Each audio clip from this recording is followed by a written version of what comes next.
Hello and welcome back to another exciting episode. Today we're going to visit another fort in Maine, Fort Baldwin.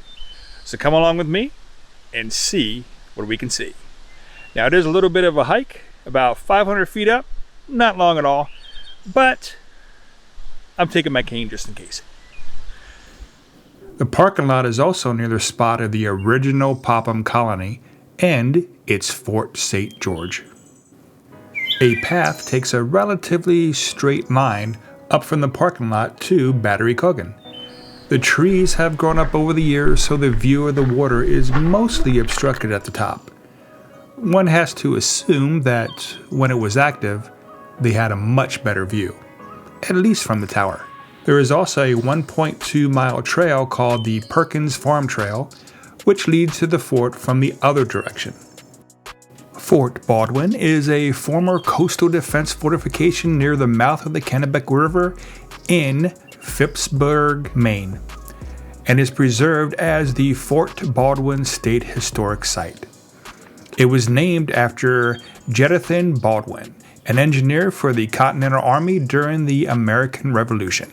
It encompasses approximately 6 acres, was built by the U.S. Army Corps of Engineers, and was opened in 1905. Fort Baldwin was a small, hidden U.S. artillery fortification built on Sabino Hill, with nearby Fort Popham, and made up the harbor defense of the Kennebec. It was officially ready for action in 1908 and was manned during both World Wars and equipped with mounted guns on its 3 batteries. Now, it never saw action, so it was decommissioned in 1949 and handed over to the state of Maine. You can explore its ruins. However, the fire control tower is now closed to the public. This fort consists of 3 separate gun batteries: Battery Hardman, Battery Cogan, and Battery Hawley. Each battery was intentionally covered in earth to try to hide it from the enemy planes.